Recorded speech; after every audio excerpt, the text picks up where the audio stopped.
So in this video, we're going to talk about how to squat. How to squat is a really important part of the golf swing, and I'm going to tell you exactly why. Now, when we get set up to the golf ball, there's a couple of things we need to understand.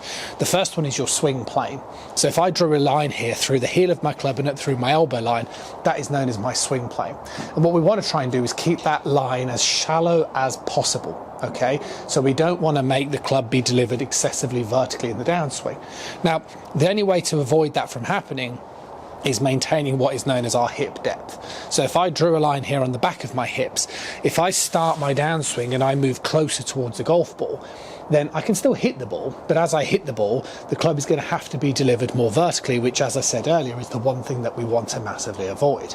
So the way that we avoid that is, as we start the downswing, we need to get the feeling of pulling the lead hip back. As I pull my lead hip back, that therefore means that I can drop my arms down towards the side of my body, therefore keeping the club shaft very much on plane, whilst also adhering to the idea of keeping the club on a shallowing plane. So that's fundamentally what we need to do. Now, before we talk a little bit more specifically about how to go about doing that, one of the most important aspects is the backswing position. So what we are trying to do is we are trying to, in the backswing, make sure that we demonstrate a nice rotation where, again, we are maintaining good hip depth, but we're also turning our shoulders to 90 degrees, as I'm demonstrating very much here. Now, as I just explained, when we start the downswing, we have to get the left hip back, okay, like so. Now, one of the things that makes getting the left hip back way easier is not overturning in the backswing position.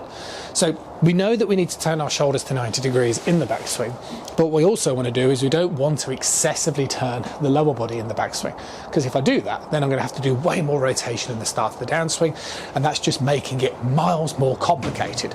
So a great way to practice this is have a foot wedge. Okay, now the idea with the foot wedge is going to do two very, very simple things. It's going to keep the leg more flexed because it's going to lift it up off the floor, and it's also going to tilt the foot inwards, and this is going to give you more of a platform and help you understand how to use your trail leg correctly.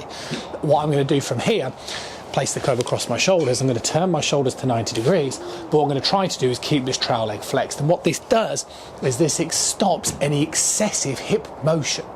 So what I mean is we don't need to do this.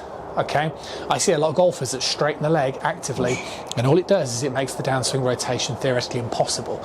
Keep the trail leg flexed, turn, and what that's doing is it's allowing my hips to turn, but it's only letting them turn the necessary amount for my shoulders to get to 90 degrees, and that therefore is going to trigger the first part of our squat.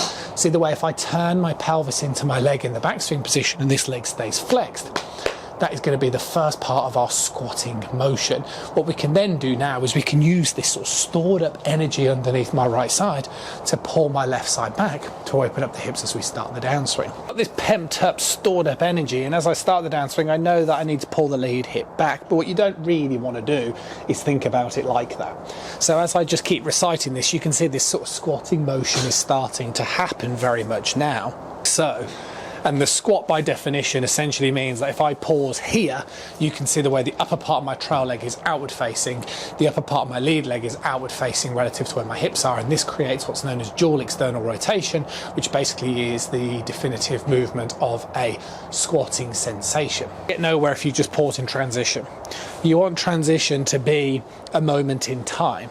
What you really want to be focusing on is making sure that you turn much more towards the target, and for most amateur golfers who don't turn at all, it's going to feel like this. It's going to feel like a huge movement, and that's just one of the things that you're going to have to get past very much in the start of the downswing position. But to summarise, swing position is all about trail leg staying flexed and all about turning in the backswing, and then as we start the downswing, it's all about pulling the lead side back as we rotate towards the target.